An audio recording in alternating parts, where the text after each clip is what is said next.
10x Africa. Hello, and welcome to the 10x Advantage series. Today we'll be dealing with 10 acts to 10x your personal growth. Now, when we talk about personal growth, it has to do with every living thing, be it plants or animals. We live in a system world. The way you have the reproductive system, the respiratory system, the digestive system, all of these systems put together helps for growth. The same way in our personal life, we must understand the systems that works together to determine if you are growing or not. And the thing about life is that if you are not growing, then you are wasting away. And nobody wants to waste away. So you need to understand what it takes for you to experience personal growth. Now let's go on the journey. Number one, if you are looking at experiencing personal growth, you must learn to mind your mind. Mind your mind. Now I've come to realize that in life, whatever will happen to you in your life starts from what happens in your mind. If you want to grow in the journey of life, you must grow first within before you can grow without. Everyone that has ever been successful, they pictured and saw themselves as successful before eventually becoming successful. So if you are looking at you want to 10x your personal growth, you must learn to consider what you inject into your mind on daily basis. Now, the thing about the mind is, it's like a soil. Whatever kind of soil you create is what will determine what grows on that soil. For example, if you make the environment of your mind like rocky hills and you decide to plant on that environment, definitely you will not be able to see fruit. But if the environment of your mind is the kind of soil that helps things to germinate very fast, then you will experience growth in your personal life. So you want to 10x your personal growth. The first thing is for you to work on your mind. Working on your mind has a lot to do with the kind of environment that you create around yourself. What do you talk about? Who are the people you roll with? What do they say? And how do you engage on a day-to-day basis? So I'm challenging you today, work on your mind. Let's move to the second one. You have to embrace your uniqueness. That's the number two thing. I've seen a lot of people that have become successful in life, and I realized that what made for their success wasn't necessarily doing what every other person does. But firstly, they have learned to identify their uniqueness, and they started working around building things around that uniqueness. For example, I'm a business person. I realized that what makes business work for me is not necessarily doing what every other person is doing, but it's firstly identifying what is unique about me and making it my personal strength. Now, I had an engagement with someone sometimes this week, and the person was trying to know, so what is it that makes your business different from every other business? I told him, I said, every other business sells products, but we don't sell product, we touch lives. We reach out to people. So as much as I love to compete in business as it has to do with product, my focus is not product. My focus is people. That is a uniqueness about a particular business. In your life also, you must discover that thing that God has placed in you, and God placed a vacuum for that thing in every other person. Now, immediately you discover that thing and you begin to do it, you become exceptional. To become wealthy, for example, in life, the fastest way to make that happen is for you to identify what you love to do. Do that thing to the point that people will be willing to pay you to do it. Now, can you imagine you waking up every day and you are just busy doing what you love to do? Things that normally, even if you don't get paid, you will still do them. But you enjoy doing them regardless, and you get people to pay you to do them. And all you just need to do is to multiply the effect of that thing that you know how to do uniquely. So you want to 10x your personal growth, you must learn to embrace your uniqueness. Number 3, you must go for your goals. Go for your goals. Can you imagine a man setting out in life and he cannot say exactly where he's going to in life? That's a dangerous man. You shouldn't hang around such kind of man. For example, if I ask you today, in the next 5 years, where do you see yourself? How quick you answer that question will tell me if you are going for your goals or not. If I ask you, where do you see yourself in the next 5 years? And in 60 seconds, you cannot say anything that will resonate with me. Then I'm suspicious of you.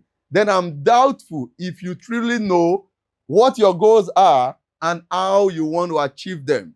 For everyone that has mastered the act of 10S of their personal growth, they know what to do when it has to do with goal setting. And you know, there is a popular saying about setting your goals. Your goals must be SMART. S is for specific, M for measurable, A for achievable or attainable. The R is realistic, and the T is time bound. Every time you set your goals, you must check for these criteria. But we've said so much about goal setting, but little has been said about going for those goals. It's not just putting it on paper. It is you taking that very first step. They say the journey of 1,000 miles begins with what? A step. You must take that first step. Don't let anything hinder you.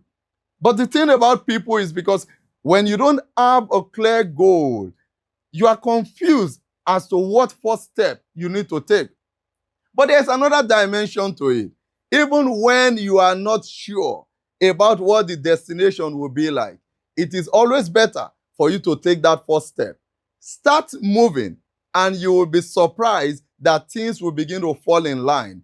You know, there are times in life that you might not see what the future looks like in full, but because you have a culture of moving forward, taking one step at a time, as you move, you discover that things begin to unravel and you begin to see the sides that you have never seen.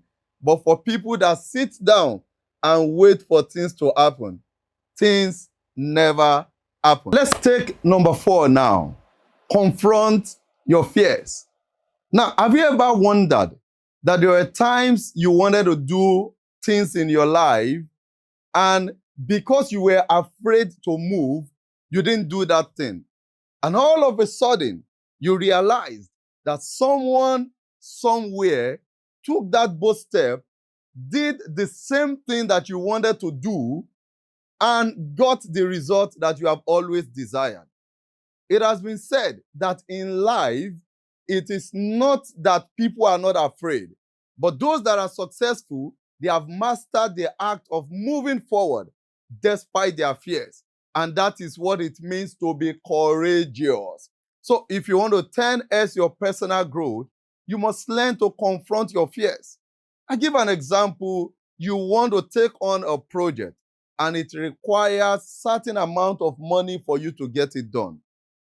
Have you ever asked yourself what it will feel like if that money was already available with you? What will you have done?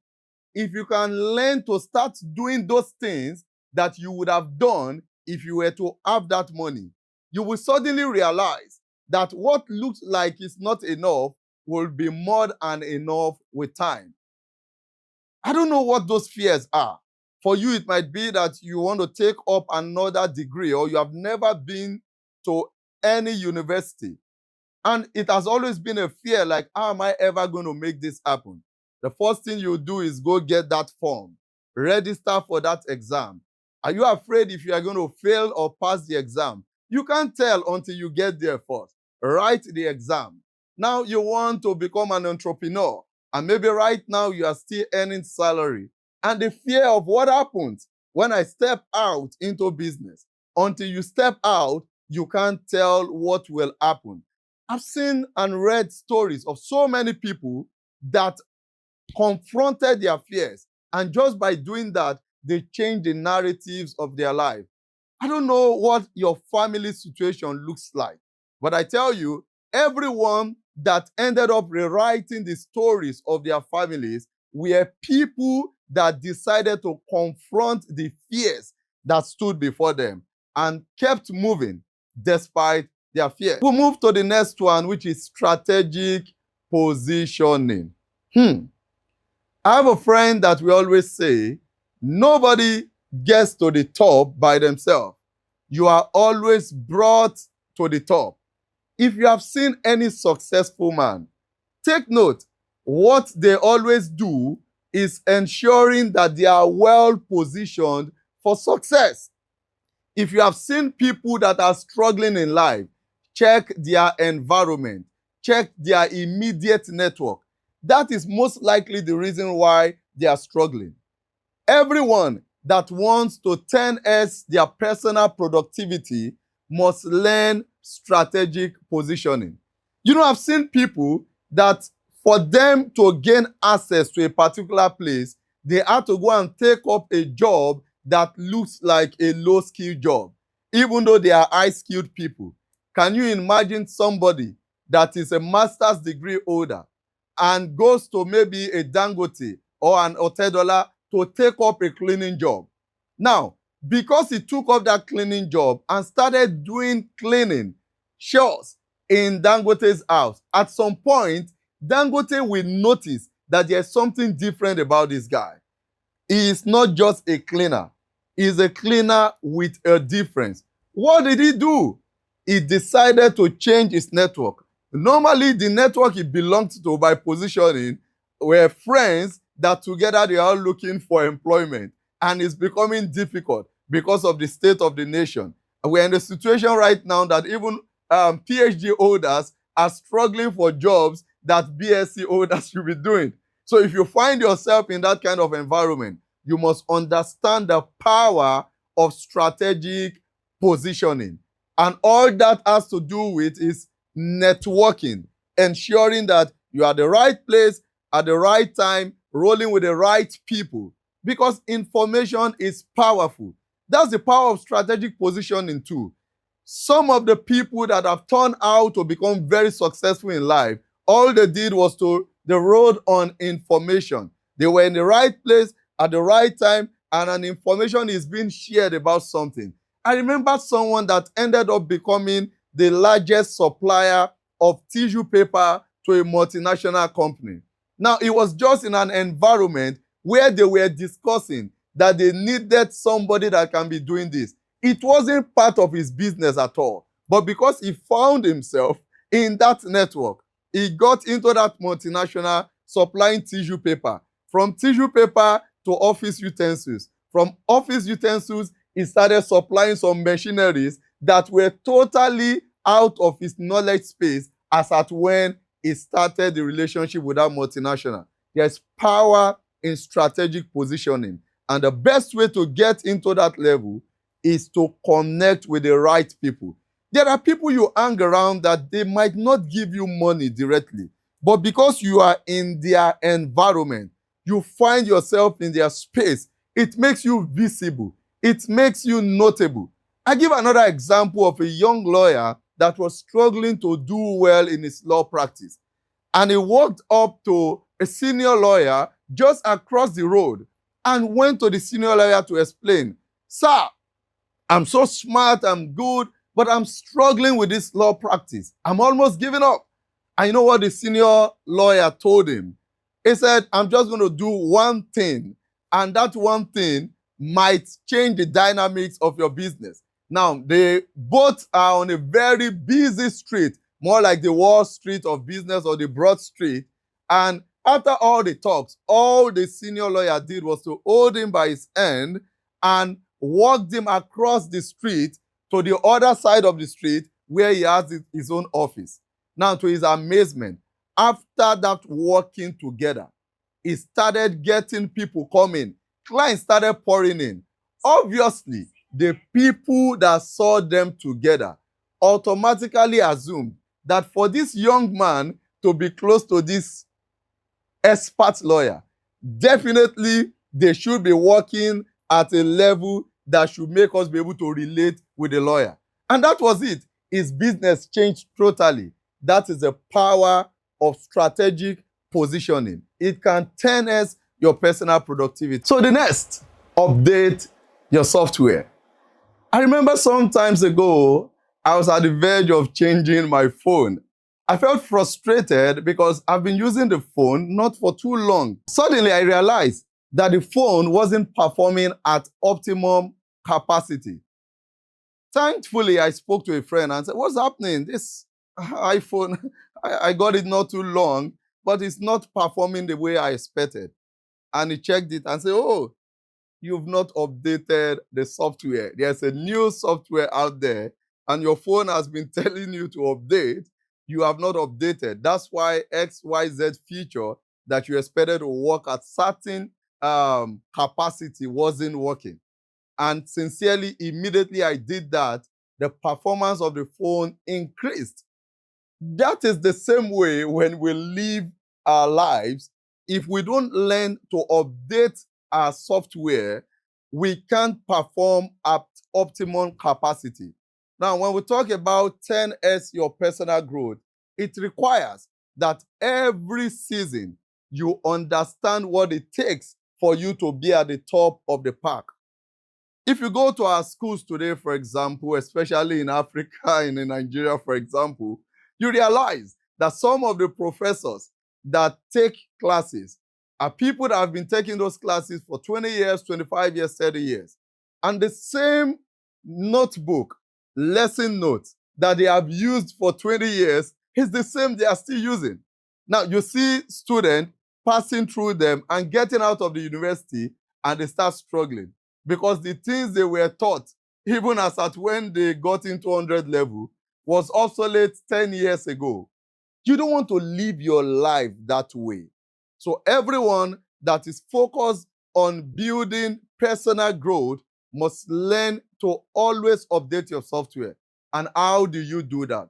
You must be open to relevant information. Information is what leads to transformation. I have a mentor that says if you are not informed, you will be deformed. If you are not updated, you will be outdated. And he has this line also, if you are not in the know, you cannot be in the flow. When it comes to personal growth, you must constantly follow the information that will keep you at the top of the pack. For example, if you are in business, it is possible for you to be living in this age and not understand that the reason why your business has not grown at the rate that it should grow is because you have not leveraged technology. It's simple. You have been busy selling in a particular way, and simply because you have always had customers walk into your store, and in a day you get like 500 people walking in to buy. But all of a sudden, 500 reduced to 400. 400 is reducing to 300. But because you are still making sales, it's not occurring to you that something is going wrong. But all of a sudden, from 500, when you start seeing 50 people, then you start questioning. You can start blaming village people. You can start blaming your employees. Forgetting that this same business that you opened a store for, somebody is in one corner of his or her room selling the same product and also delivering to people's doorsteps. You are waiting for them to come to you. She is selling at the comfort of her home, not paying rent for any store, not paying utility bill for the store, the same rent for the home, the same utility bill, selling the same product, and also delivering at doorstep. So while you are busy waiting for them to walk in, she is selling to them online and delivering at their doorstep. That's an example of when your software is not updated. And you can only know this if you go after information. Let's not always assume that it is village people. If you know enough, you will do better. Most of the challenges we have and we complain about is simply because we are operating an outdated software. So I challenge you today, update your software.